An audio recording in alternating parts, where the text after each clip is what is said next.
My name is Margot Hayes, and I'm 66 years old. What I'm about to tell you changed my life forever. The funeral for my husband, Ernest, was the quietest day of my existence. There, beside his grave, I received a message from an unknown number that sent a chill through me. "I'm alive. That's not me in the casket," I replied, my hands trembling. "Who are you?" The response took my breath away. "I can't say. They're watching. Don't trust our sons." That moment tore my soul in two. My world crumbled when I saw Charles and Henry, my own sons, standing by the casket with strangely calm expressions. Something was wrong. Their tears seemed forced, their hugs as cold as ice. For 42 years, Ernest had been my partner, my refuge, my reason for living. I met him when I was 24 in the small town of Spring Creek. We grew up on the same dusty back roads, sharing modest dreams. I cleaned houses to support my sick mother, while Ernest repaired bicycles in a small shop he inherited from his father. We were poor, but we were happy. We had something money couldn't buy: real love. I remember the first time he spoke to me. It was a Tuesday morning. I was walking toward the market in my faded green dress and worn-out shoes. He stepped out of his shop with grease-stained hands and smiled at me with a shyness that made me fall in love with him instantly. "Good morning, Margot," he said in a soft voice. "Need me to check out your bike?" I didn't own a bike, but I came up with an excuse just to talk to him. That conversation turned into dates under the big old oak tree in Town Square Park, then into promises of eternal love, and finally, into a simple wedding full of hope. The first few years were hard. We lived in a 2-bedroom house with a tin roof. When it rained, we'd set out pots all over the house to catch the leaks. But we were happy. Ernest worked from sunup to sundown in his shop, and I sewed clothes for the women in town.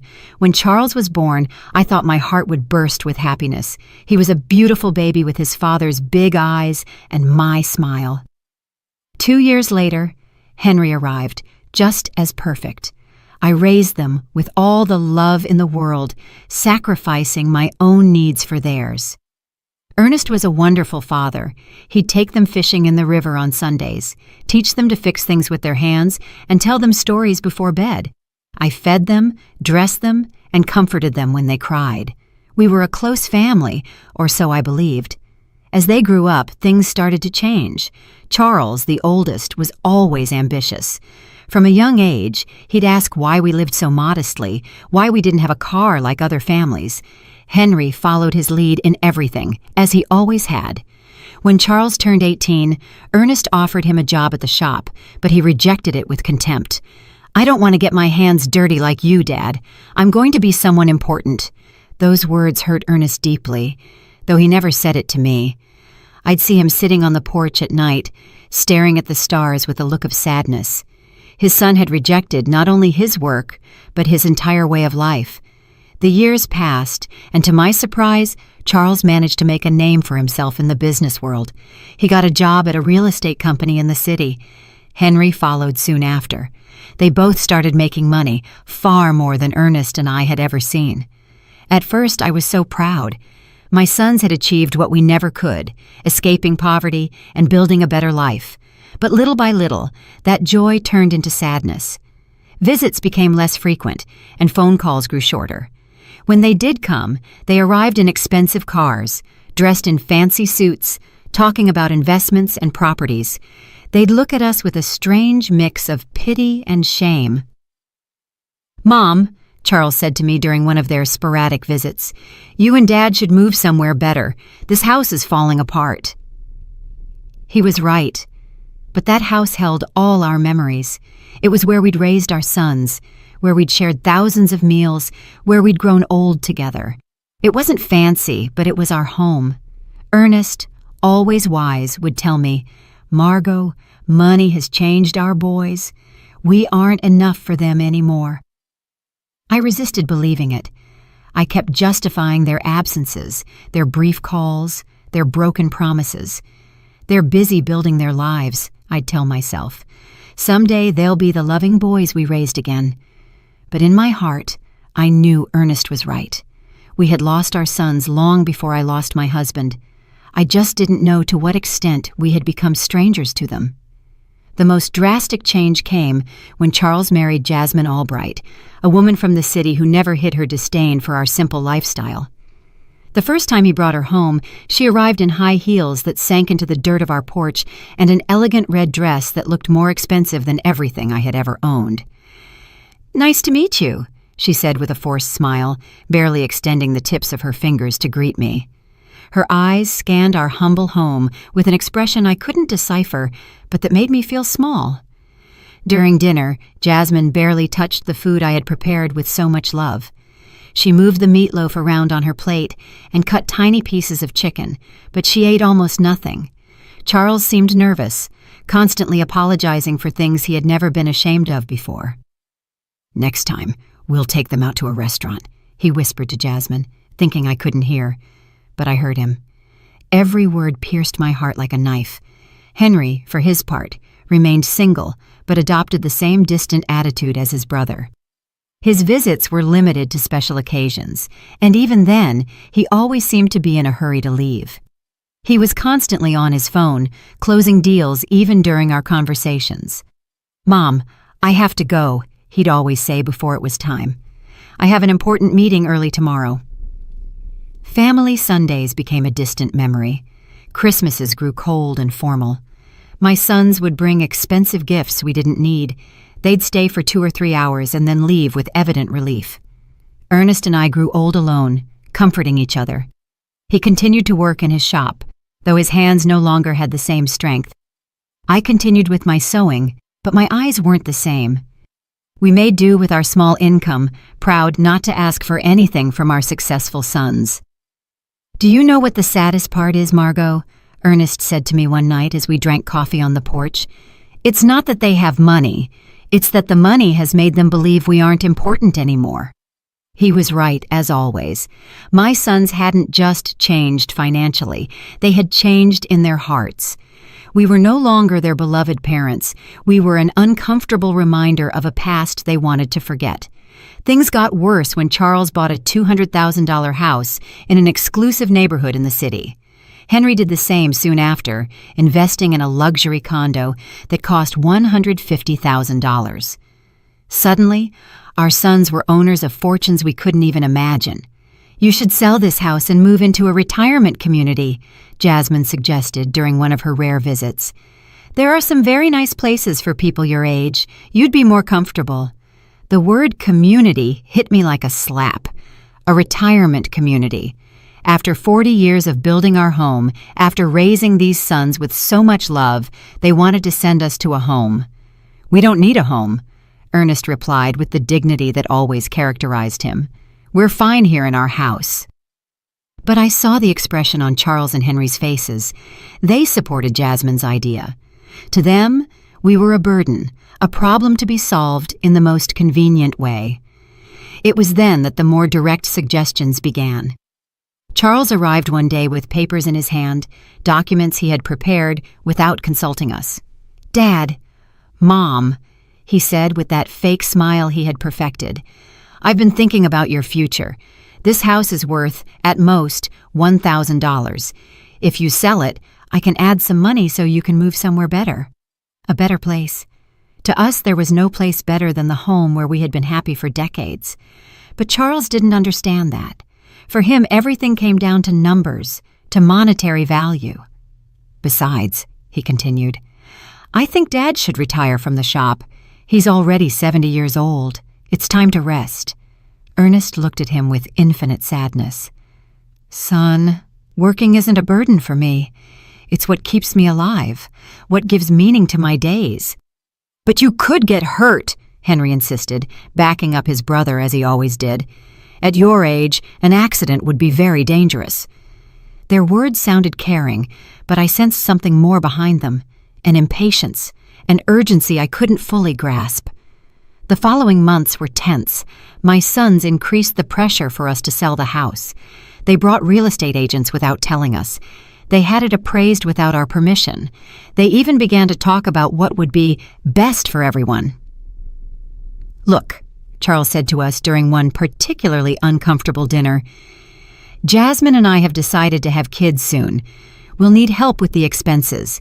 If you sell the house and move to a smaller place, that money could be an early inheritance. An early inheritance. He was asking for our inheritance while we were still alive. The audacity of the request left me speechless. Ernest remained calm, but I saw his jaw tense. Son, when your mother and I die, everything we have will be yours. But while we're alive, our decisions are our own. Don't be stubborn, Henry cut in, with a harshness I had never seen from him before. You're old now. You can't keep living in the past. That night, after they left, Ernest and I stayed up talking until dawn. For the first time in our marriage, we discussed the possibility that our sons were not the people we thought we had raised. Something's wrong, Margot, my husband said to me with a look of worry I had never seen in his eyes. This isn't just ambition or impatience. There's something darker behind all this pressure. I had no idea how profoundly correct his words were. I couldn't imagine that my own sons were planning something that would change our lives forever. I didn't know that the tragedy that was coming wouldn't be an accident of fate, but a conspiracy carefully orchestrated by the two people I trusted most in the world. The last normal conversation I had with Charles was 3 weeks before Ernest's death. He came alone, without Jasmine, and looked more serious than usual. Mom, he said, sitting at the kitchen table where he had eaten breakfast so many times as a boy, I want you to know that no matter what happens, Henry and I will always take care of you. His words soothed me at the time, but now, remembering them beside Ernest's grave, they send a shiver down my spine. Why did he say, no matter what happens? What did he know that I didn't? The accident that changed everything happened on a Tuesday morning. Ernest had left early for the shop, as he had done every day for more than 40 years. I was in the kitchen preparing his favorite lunch, meatloaf and mashed potatoes, when the phone rang with an urgency that sent a chill through me. Mrs. Hayes, a voice I didn't know asked. I'm calling from Memorial Hospital. Your husband has been in a serious accident. You need to come immediately. The words blurred in my mind like ink and water. The world stopped. My legs turned to jelly, and I had to grab the doorframe to keep from falling. What happened? Is he okay? Is he alive? Is he in the ICU? Ma'am, please come as soon as possible. The trip to the hospital was a hazy nightmare. My neighbor, Doris, had to drive me because I was shaking so much I couldn't even hold the keys. The whole way there, my mind refused to process what was happening. Ernest was careful, meticulous in his work. How could this have happened? When we got to the hospital, Charles and Henry were already there. That surprised me because no one had notified them yet. At least not me. But in my desperation, I didn't pay attention to that detail. Mom, Charles said, hugging me with a force that seemed genuine. Dad is in bad shape. The doctors say one of the machines at the shop exploded. He has severe burns and a traumatic brain injury. Henry's eyes were red, but something in his expression felt off. He seemed more nervous than sad, like someone waiting for important news rather than someone suffering for his father. Can we see him? I asked, desperate. Only immediate family, one at a time, and for 5 minutes max, the nurse explained. When I entered that ICU room, my heart sank. Ernest was hooked up to a dozen machines with bandages covering most of his face and arms. I barely recognized him. His breathing was labored, artificial, kept going by machines that beeped constantly. I walked up to his bed and took his hand, the only part of his body that seemed intact. Ernest, my love, I'm here. Everything is going to be all right. You're going to recover, just like you always do. For a moment, I felt a slight squeeze in my hand. His eyes moved behind his closed lids. He was fighting. My warrior was fighting to get back to me. The next 3 days were the longest of my life. I practically lived at the hospital, sleeping in the uncomfortable chairs in the waiting room. Charles and Henry took turns accompanying me, but they always seemed more interested in talking to the doctors than in comforting their father. I overheard fragmented conversations that I couldn't fully understand at the time. Henry asked about medical insurance, about the cost of treatment. Charles was on the phone talking about life insurance policies and beneficiaries. Mom, Charles said to me on the second day, we reviewed Dad's insurance. He has a life insurance policy for $50,000. There's also a workers' comp policy that could cover up to $75,000 more. Why was he talking to me about money when Ernest was still fighting for his life? Why was he worried about insurance instead of his father's recovery? I don't care about the money, I responded harshly. I just want your dad to get better. Of course, Mom, he said, but I saw something in his eyes that I didn't like. A coldness, a calculator working while his father lay dying. On the third day, the doctors gave us the most devastating news of my life. Dr. Patterson, an older man with a compassionate expression, gathered us in a small office. Mrs. Hayes, he began softly, your husband's condition is critical. The burns have become infected, and the head trauma is more severe than we initially thought. We have to be realistic about his chances. What does that mean? I asked, though my heart already knew the answer. It means we need to prepare for the worst. Your husband is in an induced coma. We could keep him alive indefinitely, but his quality of life, well, it's highly unlikely he will ever regain consciousness. My world fell apart around me. 42 years of marriage, an entire life built together, and now they were telling me it was all fading away like smoke. We want to try everything, I said through sobs, no matter the cost, no matter how long it takes. But Charles exchanged a look with Henry that deeply unsettled me. Mom, Charles said in a voice that tried to sound understanding, we have to be practical. Dad wouldn't want to live like this. He always said he never wanted to be a burden on anyone. A burden. I exploded with a fury I didn't know I had. He's your father. He's not a burden. He's the man who raised you, who worked his whole life to give you the best he could. We know, Mom, Henry chimed in. But we also have to think about you. The medical bills are going to be enormous. They could wipe out all your savings. Again, money. Always money. My husband was dying, and they were calculating costs. That night, alone in the hospital room, I took Ernest's hand and spoke to him as if he could hear me. My love, I don't know what to do. The doctors say there's no hope, but I can't let you go. I can't imagine my life without you.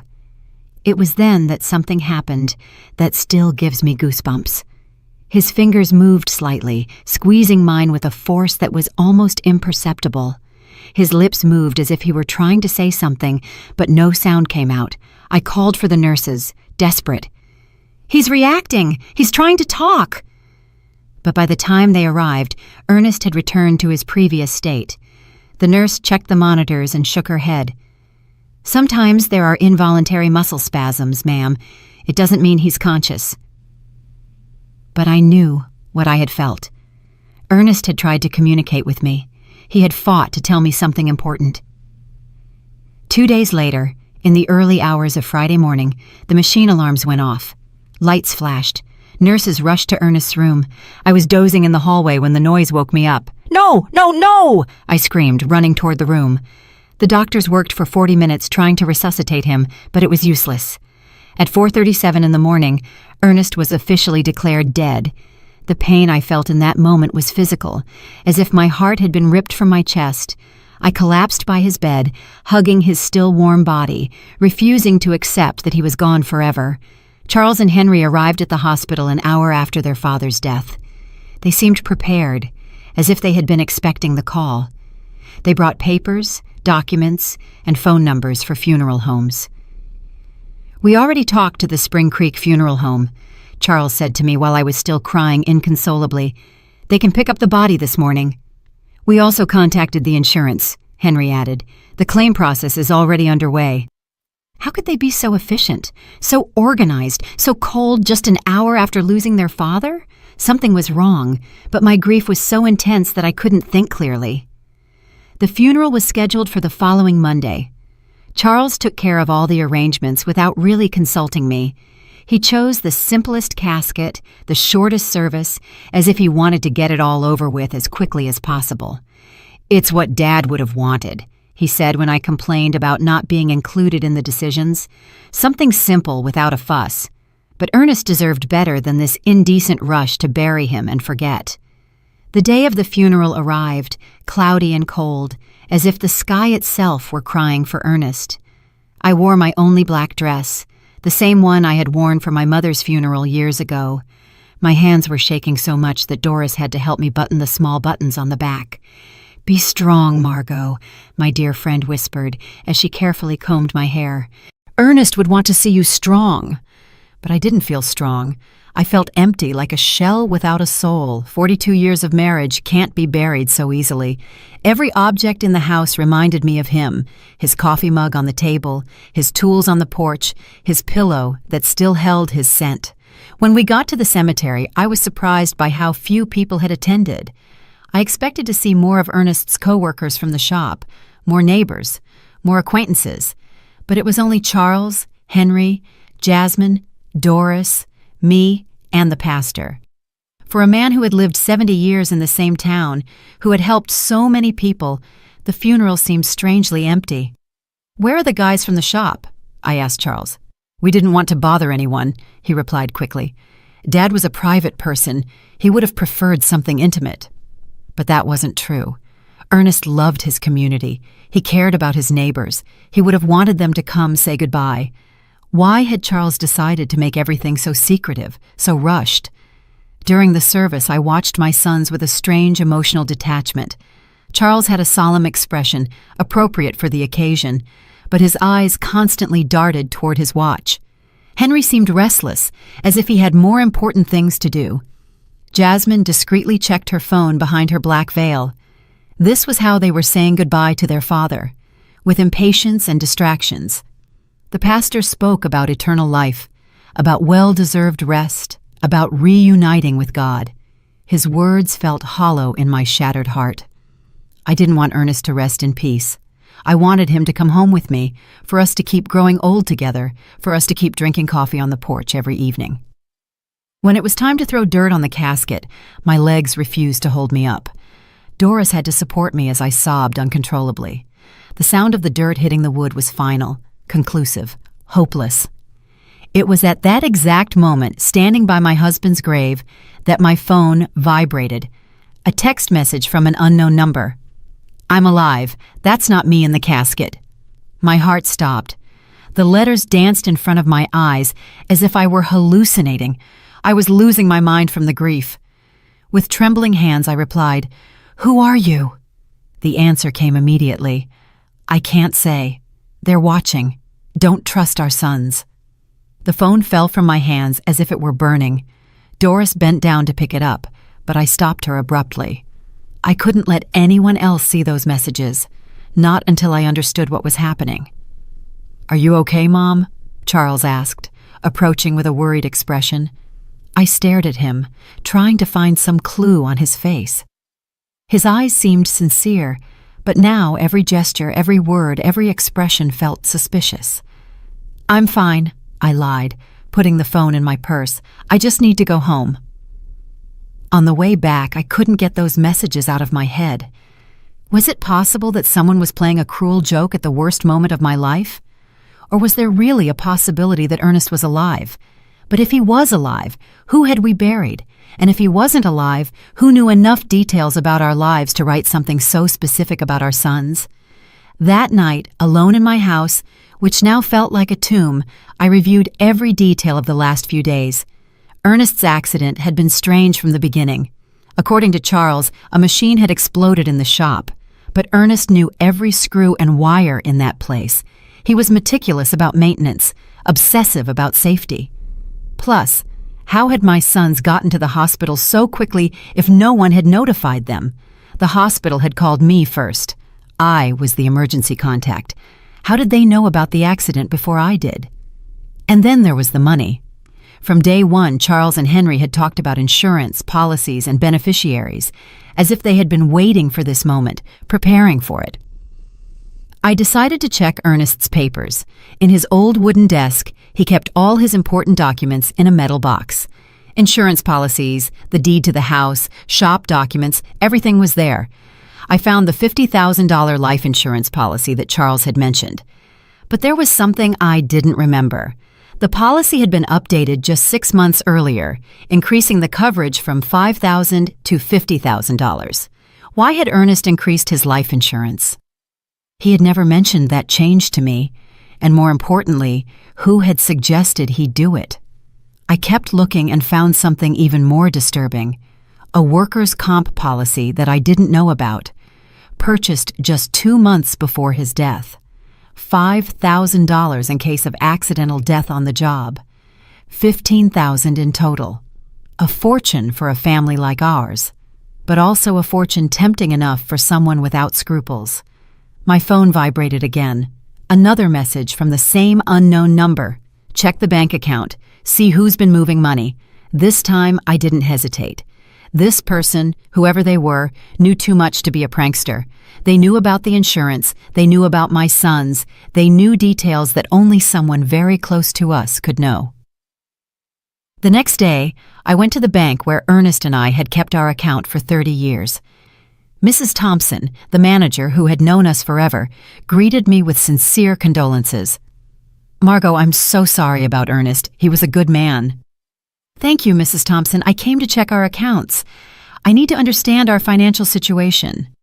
She showed me the bank statements from the last 6 months. What I saw froze me. Over the past 3 months, large withdrawals had been made from our savings account. $1,000 in January, $3,000 in February, $4,000 in March. Money that I didn't know had been moved. "Who authorized these withdrawals?" I asked, my voice trembling. "Your husband came in person," Mrs. Thompson explained. "He said he needed the money for repairs at the shop." But I kept the household accounts. I knew exactly how much money we had and what we spent. Ernest had never mentioned expensive repairs at the shop, and we definitely had never talked about withdrawing thousands of dollars from our savings. "Do you have the signatures for those withdrawals?" I asked. She showed me the receipts. Indeed, it looked like Ernest's signature, but something about the handwriting seemed off. It was too shaky, too uncertain for his usually firm, clear script.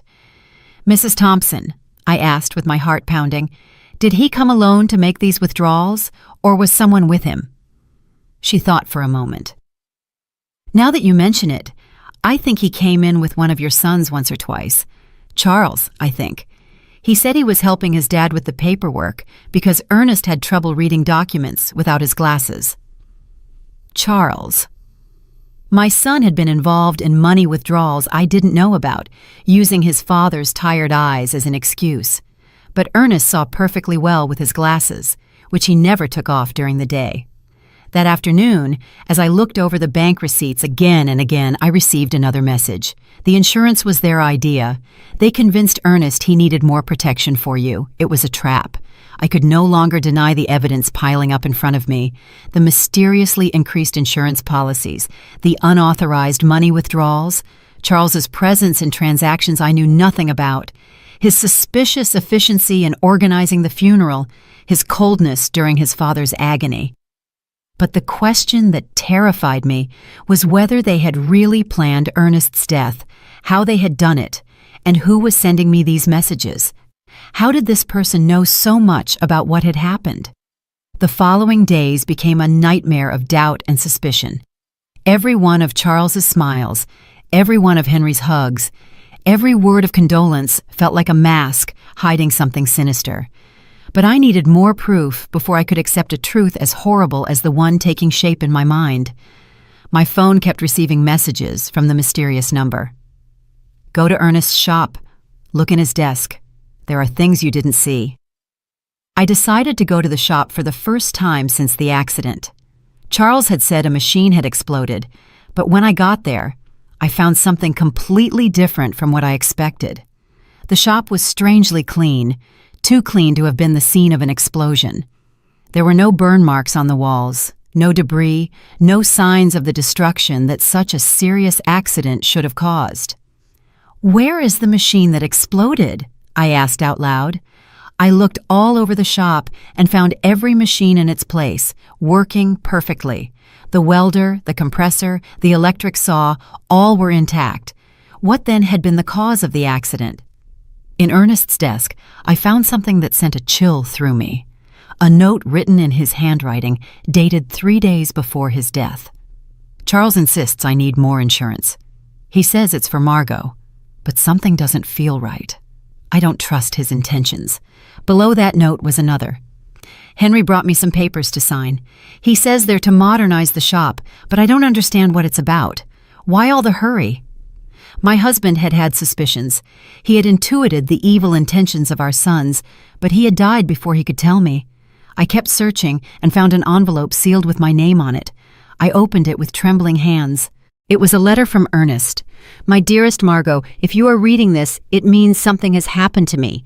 In recent months, I've noticed strange changes in Charles and Henry. They're too interested in our money, in the insurance, in us selling the house. Jasmine is putting a lot of pressure on them. Yesterday, Charles told me I should be more concerned about my safety because at my age, any accident could be fatal. I don't know why, but those words sounded like a threat. I love you, Margot. If something happens to me, don't trust anyone blindly, not even our sons. The letter fell from my hands. Ernest had sensed his own death. He had seen the signs that I, blinded by maternal love, had ignored. That night, Charles came to visit me.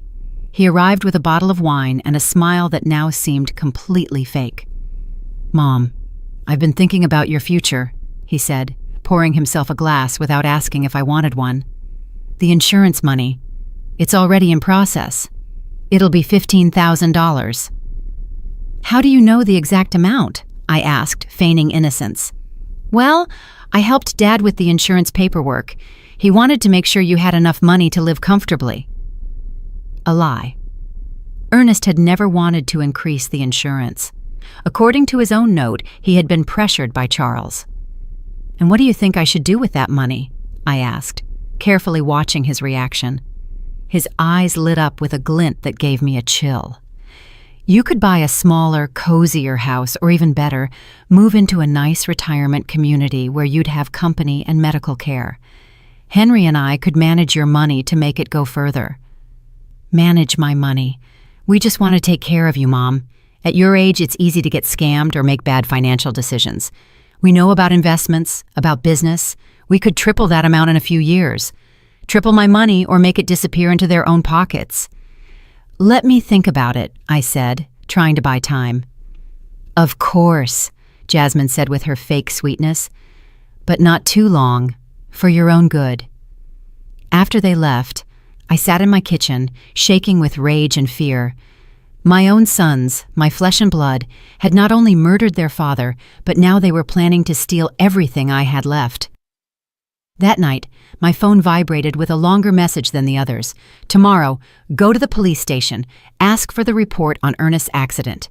There are contradictions you need to know about." The next day, I went to the local police station. Sergeant O'Connell, who had known Ernest for years, greeted me kindly. "The report on your husband's accident?"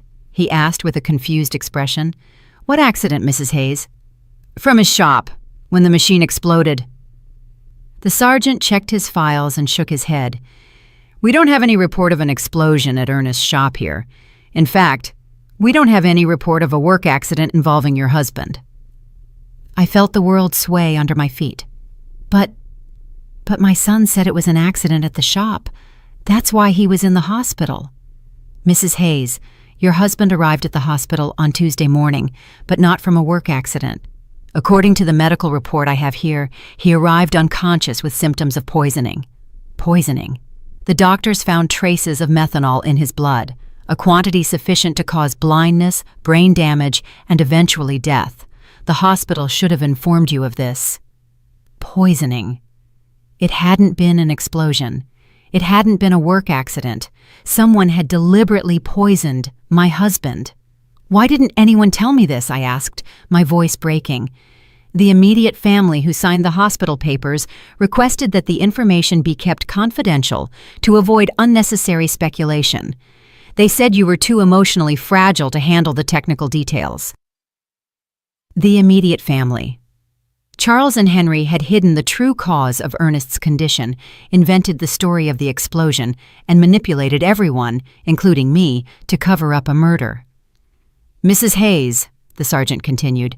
"If you suspect the circumstances of your husband's death, we could open a formal investigation." I had more than suspicions.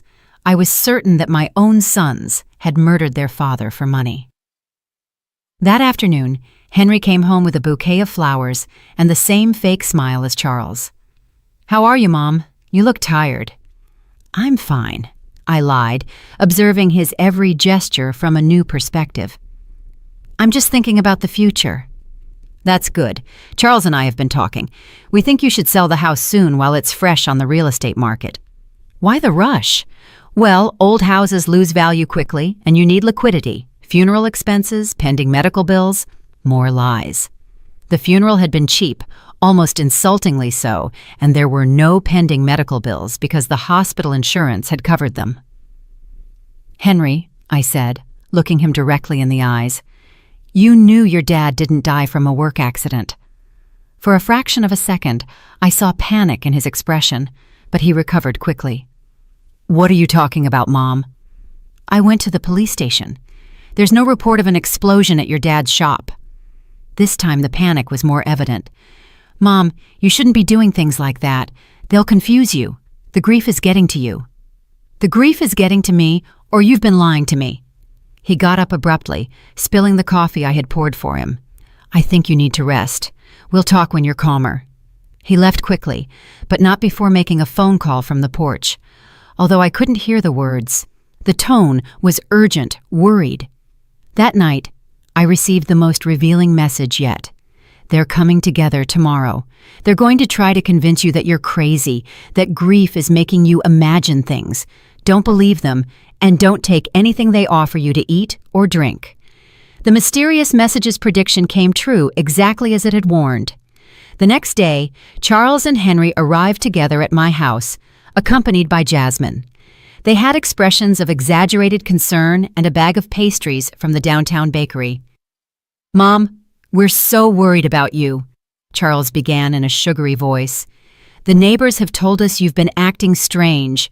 Doris says you've been talking to yourself, that you aren't eating well." Doris had never said that. It was just another lie in their growing collection. "Jasmine brought your favorite pastries," Henry added, pointing to the bag. "And we made special coffee from that brand you like so much." I remembered the message's words. Don't take anything they offer you to eat or drink. It was possible that they were planning to poison me, too, just as they had Ernest. "Thank you, but I already had breakfast," I said, keeping my distance. "But Mom," Jasmine insisted with a smile that didn't reach her eyes, "you need to eat properly. You've lost a lot of weight since Dad Ernest died." "I'm fine," I repeated firmly. Charles exchanged a significant look with Henry. It was the same look they had shared at the hospital when the doctor gave us Ernest's prognosis. "Mom," Charles said, sitting closer to me, "we want to talk to you about something important. Henry and I have been consulting with some doctors about your recent behavior." "My behavior?" "Yes. The strange questions you've been asking, the visits to the police station, that obsession with irrelevant details about Dad. It's normal after such a great loss, but it can be dangerous if it's not treated." Henry nodded gravely. "We spoke to Dr. Albright. He says it's common for older people to develop paranoia after losing a partner, especially women your age." Paranoia. They were accusing me of being crazy for uncovering their lies. "I am not paranoid," I said with all the firmness I could muster. "I'm just asking questions I should have asked from the beginning." "What questions?" Charles challenged me. "Like why there's no police report for your father's supposed accident. Like why the shop is perfectly clean if there was an explosion. Like why you withdrew $5,000 from our account without telling me anything." The silence that followed was deafening. The three of them exchanged looks of thinly disguised panic. "Mom," Henry finally said, "those things have simple explanations. Dad withdrew that money for repairs he wanted to do in secret as a surprise for you."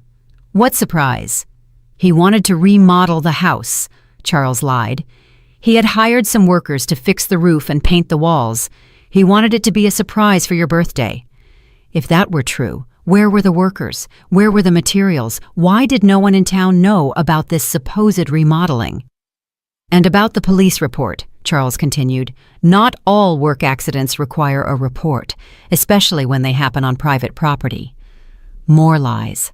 Sergeant O'Connell had been very clear. Any work accident with serious injuries requires an official report. Mom, Jasmine intervened with a sweet but condescending voice, we just want to take care of you. That's why we thought it would be best if you moved to a place with specialized medical attention. A home. A specialized care home, Charles corrected, for people who are going through complicated grief. They have psychologists, nurses, activities to keep you busy. And in the meantime, Henry added, we can take care of selling the house, managing the insurance money, all those complicated things you shouldn't have to handle in your current state. There it was, the complete plan. Declare me mentally incompetent, put me in a home, and take control of all my money. First, they had murdered Ernest for the insurance money, and now they wanted to steal from me too. And what if I refuse? I asked them. Why would you refuse? Charles asked with a smile that sent a chill through me. We just want what's best for you. Because this is my house. This is where I built my life with Ernest. This is where I raised you. Mom, Henry said with an exaggerated sigh, you can't live in the past forever. Dad is gone. You have to accept it and move on. I have accepted it, but that doesn't mean I'm going to give away my life and my money. The mask of concern began to crack on my sons' faces. Charles got up abruptly. All right, if you won't listen to reason, we'll have to take more drastic measures. What does that mean? It means we can start a legal process to have you declared mentally incompetent. We have witnesses to your erratic behavior. We have testimony from doctors who confirm you're suffering from senile paranoia. Doctors? What doctors? I hadn't spoken to any doctors about my mental state. Dr. Albright already signed a preliminary report, Henry added. He says that based on our descriptions of your behavior, it's likely you need specialized care. A doctor who had never examined me had signed a report about my mental state based only on what my sons had told him. How much had it cost them to buy that false evaluation? So you can cooperate voluntarily, Charles continued, or we can do it legally, but either way, you're going to get the help you need. It was a direct threat. If I didn't hand over my money voluntarily, they would use the legal system to steal it from me. I need time to think about it, I told them, trying to buy time. Of course, Jasmine said with her false sweetness, but not too much time, for your own good. After they left, I sat in my kitchen, trembling with rage and fear. My own sons, the blood of my blood, had not only murdered their father, but now they were planning to steal everything I had left. That night my phone vibrated with a message longer than the others. Margot, this is Stephen Callahan, a private investigator. Ernest hired me 3 weeks before he died because he was suspicious of Charles and Henry. They poisoned him with methanol mixed in his breakfast coffee. I have audio evidence of their conversations planning everything. Tomorrow at 3 p.m, go to the corner cafe. Sit at the back table. I'll be there. At last, I would know who had been sending me those messages, and more importantly, I would have the proof I needed to get justice for my husband's death. But I also knew I didn't have much time. Charles and Henry had shown their hand. If I didn't act fast, I'd end up locked in a home while they spent the money that had cost Ernest his life. The war had begun, and even if I was a 66-year-old woman against 2 ruthless men, I had something they didn't: the truth. And the truth, sooner or later, always finds a way to come out. That night, for the first time since Ernest's death, I smiled, because I knew my husband had not died in vain. His caution, his instinct, his decision to hire a private investigator was going to allow me to get justice. Charles and Henry had seriously underestimated their mother. They were about to discover that a woman fighting for the memory of her murdered husband is a force more powerful than all their greed combined. The next day arrived, filled with nervousness and anticipation. I dressed carefully, choosing my most serious purple dress, the one I wore for important occasions. If I was going to meet the man who could give me the answers I needed, I wanted to be prepared for any revelation. At 2:30 in the afternoon, I walked toward the corner cafe with determined but cautious steps. Every shadow looked suspicious. Every person on the street could be a spy sent by my sons. The paranoia they had accused me of having was starting to feel justified. The cafe was moderately full. I went straight to the back table as I had been instructed. I ordered a chamomile tea and waited, my hands trembling slightly on the worn wooden table. Exactly at 3 on the dot, a man in his 50s approached my table. He was tall and gray-haired, with intelligent eyes and a serious but kind expression. He was carrying a brown folder under his arm. "Mrs. Hayes?" he asked in a low voice. I nodded, not yet trusting my voice. "I'm Stephen Callahan. I'm so sorry for your loss." Ernest was a good man. He sat down across from me and placed the folder on the table. "Before I show you what I have, I need you to know that what you're about to hear and see is going to be very painful. Are you ready?" "I've been getting ready since I received your first message," I replied, with a firmness I didn't know I had. Stephen opened the folder and took out a small voice recorder. "Ernest came to see me a month ago. He was worried about his son's behavior. He hired me to investigate them discreetly." He pressed the play button. Ernest's voice, so familiar and dear, filled the small space between us. "Stephen, I need you to know that if something happens to me, it won't be an accident. Charles and Henry have been pressuring me to increase my life insurance. Yesterday, Charles brought me papers he said were to better protect Margot. But when I read them, I realized there were also clauses that directly benefited them. My heart sped up. Hearing Ernest's voice was like having him back for a few minutes, but his words confirmed my worst suspicions. The recording continued. "Henry has been asking strange questions about my daily routine, what I eat for breakfast, what time I leave the house, if Margot comes to the shop with me. He says it's out of concern, but something about the way he asks worries me." Stephen paused the recording. "This conversation was 3 weeks before his death, but I have something more recent." He played another recording, this time with Charles's voice in the background talking on the phone. "No, we can't wait any longer. The old man is starting to get suspicious. Yesterday he asked me why I was so interested in his insurance. Yes, I already have the methanol. It works perfectly because the symptoms look like a heart attack or a stroke. No, Mom won't be a problem. After Dad dies, she'll be so devastated that we can do whatever we want with her." Tears began to roll down my cheeks. It was the voice of my son, my own son, coldly planning his father's murder. "There's more," Stephen said softly. "This recording is from the day before Ernest's death." A new recording began. This time, it was Henry talking to someone. "Everything's ready. Tomorrow Charles is going to put the methanol in Dad's coffee. We told him it was a special vitamin supplement a doctor recommended. The idiot is going to drink it without suspecting a thing. The symptoms? It'll start with dizziness and confusion, then loss of sight, convulsions, coma. The doctors will think it's a stroke or a heart attack. By the time they realize it's poisoning, it'll be too late." My world completely collapsed. Not only had they planned Ernest's murder, but they had executed it with a coldness that terrified me. How was it possible that my sons, the babies I had nursed, the boys I had comforted through their nightmares, were capable of something so monstrous? "How did you get these recordings?" I asked through my sobs. "Ernest had asked me to put listening devices in your house," Stephen explained. He was afraid, but he didn't know exactly what of. "We placed them on the home phone and in some other strategic spots." He took out a series of photographs from the folder. "I also have this. Charles buying methanol at a hardware store 30 miles from town. He paid with cash and used a fake name, but I have it on video." The photographs clearly showed Charles leaving a hardware store with a small bottle in his hands. The date on the photos was 5 days before Ernest's death. "And this," Stephen continued, showing me more documents. "These are Charles and Henry's financial records from the last 6 months. They've been spending a lot more money than their incomes justify. Charles owes $70,000 to a lender in the city. Henry has gambling debts for $40,000. They were desperate." It all started to make sense. It wasn't just greed that had motivated Ernest's murder. It was financial desperation. My sons were ruined and saw their father as a source of easy, fast money. "Why didn't you go to the police immediately after Ernest's death?" I asked him. "Because Charles and Henry are very smart. They bribed the doctor who attended to Ernest at the hospital to change the official diagnosis.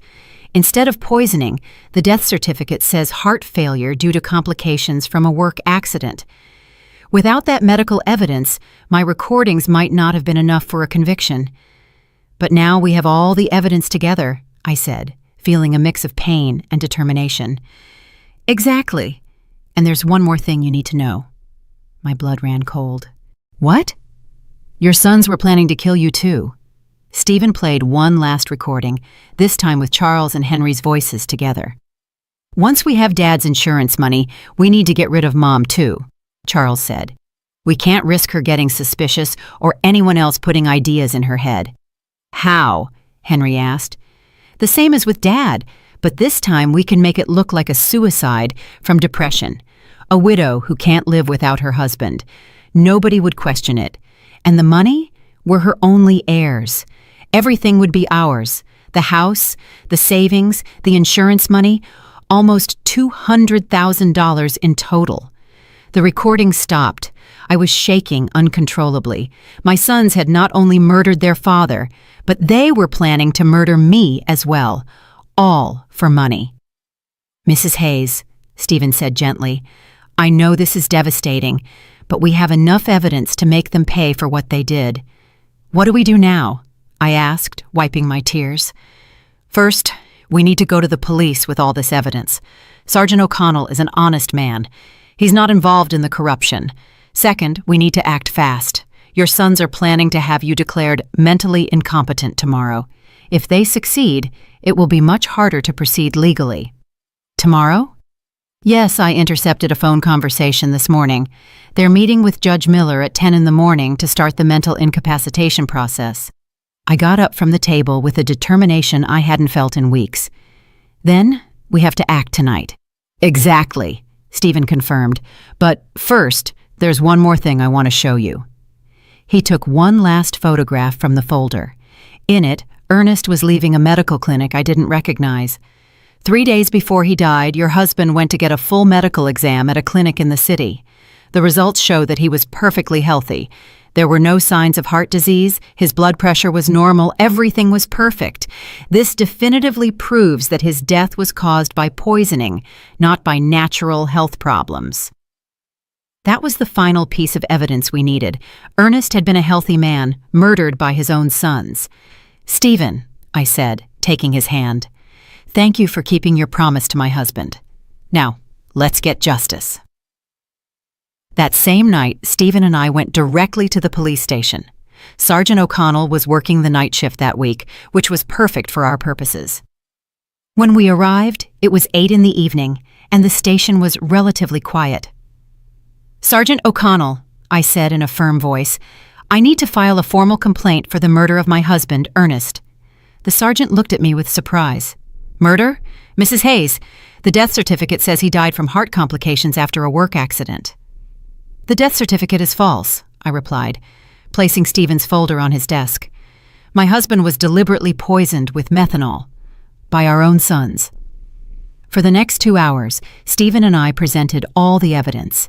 The audio recordings, the photographs of Charles buying methanol, the bank documents showing the unauthorized withdrawals, Ernest's medical results proving his perfect health, and finally, the recorded conversations where my sons confessed to both their father's murder and their plans to kill me. Sergeant O'Connell listened to each recording with an increasingly serious expression. When we finished, he leaned back in his chair and shook his head in disbelief. This is monstrous," he murmured. "Are you sure you want to go through with this, Mrs. Hayes? Once we arrest your sons, there's no turning back." "Sergeant," I replied, with all the dignity I could muster, "those men murdered my husband in cold blood for money. They were planning to murder me too. They are no longer my sons. They are criminals who must pay for their crimes. We'll need the medical examiner to exhume Ernest's body to confirm the presence of methanol," the sergeant explained. "Are you prepared for that?" "Do whatever is necessary," I replied without hesitation. Sergeant O'Connell immediately called the district attorney. Despite the late hour, the seriousness of the case led the DA to come to the station personally. After reviewing all the evidence, he immediately authorized arrest warrants for Charles and Henry. "We'll proceed at dawn," the DA explained to us. "We need to make sure we have all the evidence before they can destroy any additional proof." Stephen walked me home that night. "Are you sure you'll be okay alone?" he asked with concern. "I'll be fine," I replied. "After everything I've discovered, I'm no longer afraid. I have justice on my side." I couldn't sleep that night. I stayed up sitting in the kitchen, looking at the photographs of Ernest we had on the walls. For the first time since his death, I didn't feel only pain. I felt a strange mix of sadness and satisfaction, knowing that justice for his murder was coming soon. At 6 a.m, my phone rang. It was Charles. "Mom, you need to come to Henry's house right away. Something terrible has happened." "What happened?" I asked, feigning concern. "It's better if I explain it in person. Please, come quickly." I knew it was a trap. After hearing the recordings the night before, I knew they were planning to move up their plans to get rid of me, but I also knew the police were already on their way to arrest them. "I'm on my way," I lied. Instead of going to Henry's house, I stayed in my kitchen, waiting. At 7:30 in the morning, I saw from my window as several police cars headed toward my son's houses in different directions. My phone rang repeatedly for the next hour. First Charles, then Henry, both with increasingly desperate voices asking where I was, but I didn't answer any calls. At 9 a.m, Sergeant O'Connell knocked on my door. "Mrs. Hayes, we've arrested Charles and Henry. They are in police custody, charged with first-degree murder and conspiracy to commit murder." I felt my legs tremble, but this time it wasn't from fear, it was from relief. "How did they react?" I asked. "Charles denied everything at first, but when we played the recordings for him, he collapsed. Henry tried to escape through the back window of his house. We had to chase him for 6 blocks. That afternoon, Jasmine came to see me. She arrived sobbing, pleading, completely different from the cold, calculating woman I had known. "Mrs. Hayes, please, you have to drop the charges against Charles. He's not bad. He was just desperate because of his debts. This is my fault too. I pressured him a lot to find money." I looked at her without a trace of compassion. "Jasmine, your husband poisoned my husband. He was planning to murder me too. There is no explanation or justification for that." "But we're family," she screamed in desperation. "Think about what this is going to do to the family." "The family died the day you decided to kill Ernest for money," I replied coldly. "Now please, leave my house." 3 days later, the exhumation of Ernest's body was carried out. The lab results confirmed exactly what Stephen had discovered: lethal levels of methanol in his system, enough to cause all the symptoms he had experienced before his death. The case became a sensation throughout the town. No one could believe that 2 sons had murdered their own father for money. The local newspapers called it the cruelest crime of the decade. Over the following weeks, more details came to light during the investigation. Charles really owed $7,000 to illegal lenders who had started threatening him with violence. Henry had lost $5,000 in underground gambling dens and was also facing threats. They had seen Ernest's life insurance money as their only salvation, but their greed had led them to increase the policies so dramatically that it had aroused their own father's suspicion. We also discovered that the doctor who had falsified the death certificate had received $5,000 in cash from Charles. He was also arrested for obstructing justice and falsifying official documents. Stephen explained all the details of the plan Ernest had made with him. "Your husband was smarter than his sons believed. He knew something bad was coming, but he didn't know exactly what. He hired me not only to investigate Charles and Henry, but also to protect you if something happened to him. Did he know they were going to kill him?" I asked. "Not exactly," Stephen said, But he suspected his life was in danger. That's why we installed the recording devices. That's why we documented everything. He wanted to make sure that if something happened to him, the truth would come to light. My Ernest, even in his final days, had been protecting me. He had anticipated our son's betrayal and had taken steps to ensure that justice would prevail. The trial was scheduled to begin in 2 months. Both Charles and Henry faced charges of first-degree murder, which in our state carried a sentence of 25 years to life. The day of the trial arrived after 2 months of intense legal preparation. The courtroom was completely full. Reporters from several regional newspapers had come to cover what was already known as the case of the killer sons. The whole town was there. Neighbors, former co-workers of Ernest, even people I barely knew, but who wanted to witness this historic moment of justice. I wore my best black dress, the same one I had worn for our wedding so many years ago, but which now represented mourning and dignity. Stephen accompanied me, sitting by my side throughout the entire process. His presence gave me the strength to face what would be the most difficult day of my life. Charles and Henry entered the courtroom in handcuffs, dressed in orange prison jumpsuits. Seeing my sons like that broke my heart one more time, but I no longer felt pity for them. I only felt a deep sadness for the moral death they had chosen long before they physically murdered their father. The prosecutor presented the case with devastating precision. One by one, the recordings were played for the court. The silence was absolute every time the voices of Charles and Henry were heard, coldly planning Ernest's murder. When the prosecutor played the recording where they planned to kill me too, several people in the audience gasped in horror. One elderly woman got up and left the courtroom crying. I couldn't blame her. It was difficult to process such cruelty. "Ladies and gentlemen of the jury," the prosecutor said during his opening statement, "this is not an ordinary case of family greed. This is a case of cold and calculated premeditation, where 2 men decided to murder the father who had raised them with love and sacrifice simply because they needed money to pay off their gambling debts and irresponsible loans." Charles and Henry's lawyers tried to present a defense based on desperate circumstances and external influences, but the evidence was overwhelming. The recordings didn't lie. The bank documents didn't lie. The forensic evidence of the methanol in Ernest's body didn't lie. When it was my turn to testify, I walked to the stand with trembling legs, but a clear mind. I had been waiting for this moment for months. "Mrs. Hayes," the prosecutor asked me, "can you tell us what your relationship was like with your sons before your husband's murder?" "I thought I had a good relationship with them," I replied, looking directly at Charles and Henry. "I raised them with love. I sacrificed everything for their well-being. Their father worked from sunup to sundown to give them the best we could.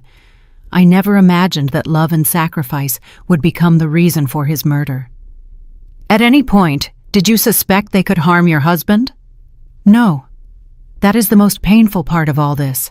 I trusted them completely. When they told me Ernest had an accident at his shop, I believed them. When they organized the funeral so quickly, I thought they were being efficient in their grief. I never imagined they were covering up a murder." Charles lowered his head during my testimony.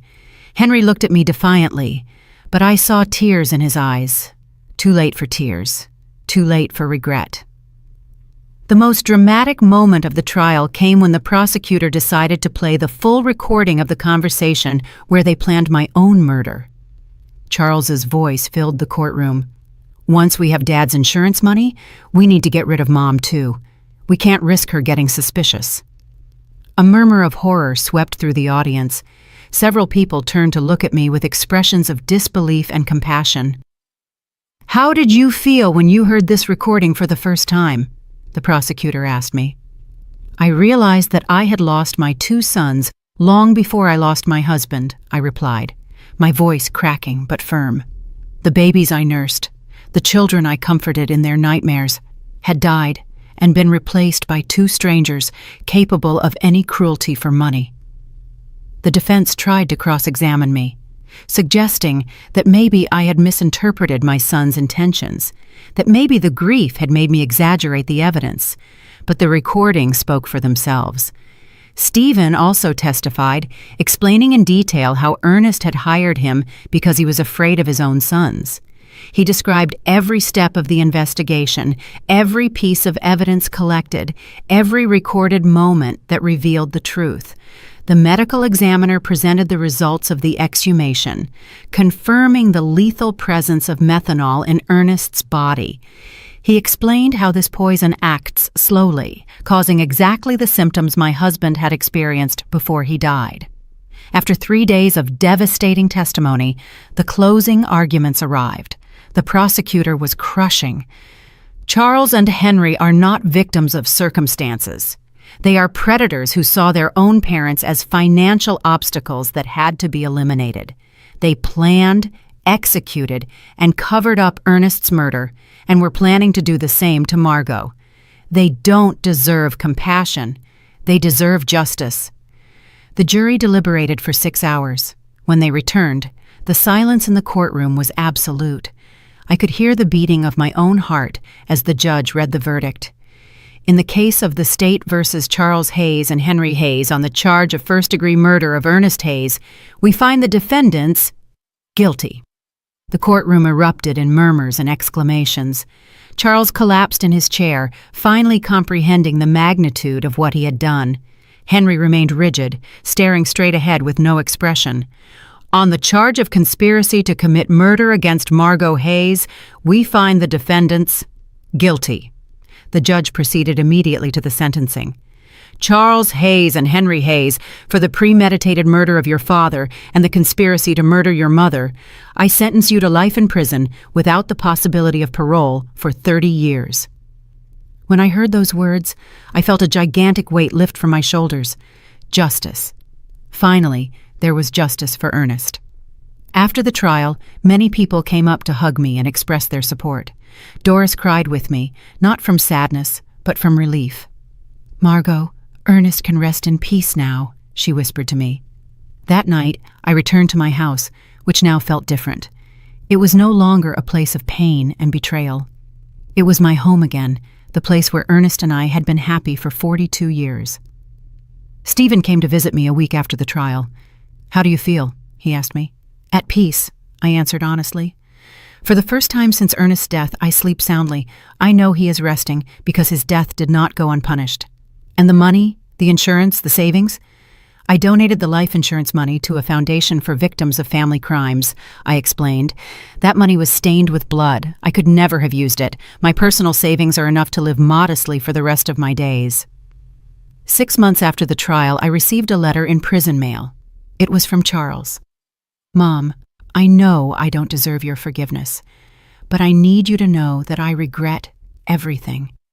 The money, the debts, the desperation. They blinded us. We lost all humanity. Henry and I destroyed the most loving family in the world for $5,000 that we didn't even get to enjoy. Tomorrow, I will commit suicide in my cell. I can't live with what we did. Take care, Mom. Tell Dad we're sorry we were such bad sons. I didn't arrive in time to prevent his suicide." Charles was found hanging in his cell the next day. Henry, upon learning of his brother's death, suffered a complete nervous breakdown and was transferred to the prison psychiatric hospital. Today, 2 years after the trial, I live peacefully in my small house. I have converted Ernest's shop into a garden where I grow flowers to take to his grave every Sunday. Stephen has become a close friend, visiting me regularly to make sure I'm okay. Sometimes the neighbors ask me if I miss my sons. The answer is complicated. I miss the children they were, but those children died long before Ernest did. The men they became were not my sons. They were strangers who shared my blood, but not my heart. I have learned that true family is not defined by blood, but by love, loyalty, and mutual respect. Ernest was my true family for 42 years. The friends who supported me during the trial are my family now. Justice did not bring Ernest back, but it gave me peace. And on quiet nights, when I sit on the porch where we so often drank coffee together, I swear I can feel his presence, proud of me for being strong enough to do the right thing, even when it meant losing my sons forever. 5 years have passed since that terrible day in the cemetery when I received the first message that changed my life forever. Today I am 71 years old, and my completely white hair reflects all the storms I have faced and overcome. But my eyes, my dear friend Doris tells me, shine with a peace they didn't have before. The house where Ernest and I built our dreams is still my refuge. I have made some improvements with the money I had saved. I painted the walls a soft yellow, Ernest's favorite color, and I turned his old shop into the most beautiful garden in the neighborhood. Red roses, white carnations, sunflowers that always seek the sun, just as he taught me to do during our most difficult years. Stephen Callahan became more than just the investigator who helped me get justice. He became my chosen family. He comes to visit me every Wednesday afternoon, and we drink coffee on the porch while he tells me stories about his other cases. He sometimes asks me if I regret reporting my own sons, if it wouldn't have been better to keep the secret and live with the lie. Never, I always answer. The truth hurts, but lies kill the soul. The foundation I established with the life insurance money has become something bigger than I ever imagined. The Ernest Hayes Foundation for Victims of Family Crimes now helps dozens of families every year who have gone through tragedies similar to mine. We have psychologists, lawyers, and private investigators all working so that no other family has to suffer in silence what I suffered. 6 months ago, a 40-year-old woman came to see me. Her name was Eleanor, and she suspected her brother had murdered her mother for the inheritance. Her story was painfully similar to mine. Greedy relatives, pressure to sell properties, strange behavior after the death. The foundation provided her with a private investigator, free legal advice, and psychological support throughout the process. When her brother was convicted of murder 3 months later, Eleanor came to hug me, crying. "Mrs. Hayes, you saved my life. If you hadn't had the courage to report your own sons, I never would have had the courage to report mine." Those are the moments that remind me why all the pain I went through was worth it. Henry is still alive, though he is no longer the same man I knew. After Charles's suicide, his mind completely broke. The doctors say he lives in a constant state of guilt and paranoia, believing that Ernest comes to visit him every night to scold him for the murder. He has tried to commit suicide 3 times, but the prison guards keep him under constant surveillance. I receive letters from him occasionally. They are incoherent, full of desperate apologies and pleas for forgiveness. At first I read them, looking for some trace of the son I raised with so much love. But then I realized that reading those letters only reopened wounds that had already healed. Now I keep them unopened in a shoebox. Maybe someday I'll read them. Maybe not. I have the right to protect my peace of mind. Jasmine disappeared from town immediately after the trial. Someone told me she moved to the city and changed her name. I don't blame her. Carrying the last name of a murderer must not be easy. Sometimes I wonder if she knew what Charles was planning, if she was a silent accomplice to Ernest's murder.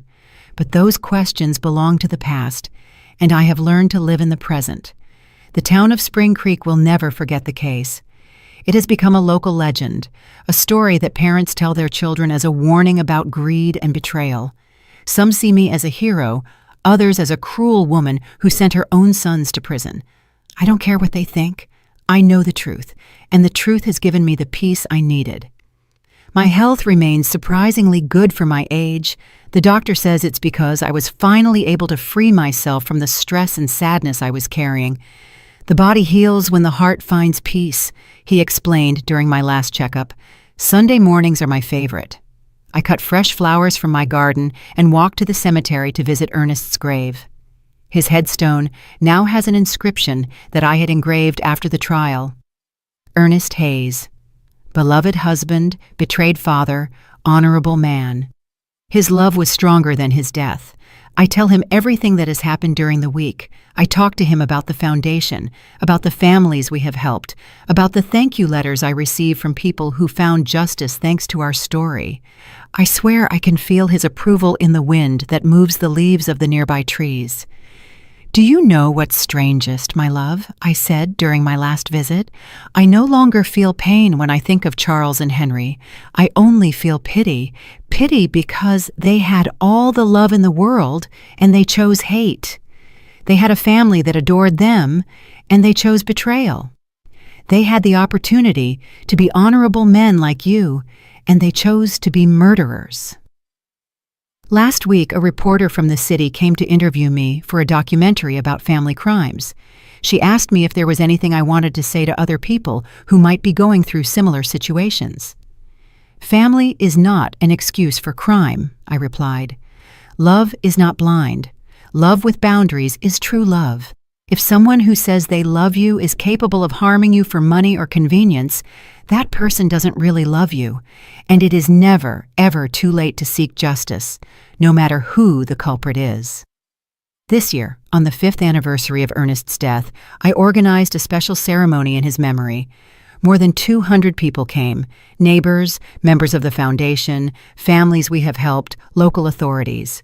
It was beautiful to see how his death, which began as a tragedy, had become a force for good in so many lives.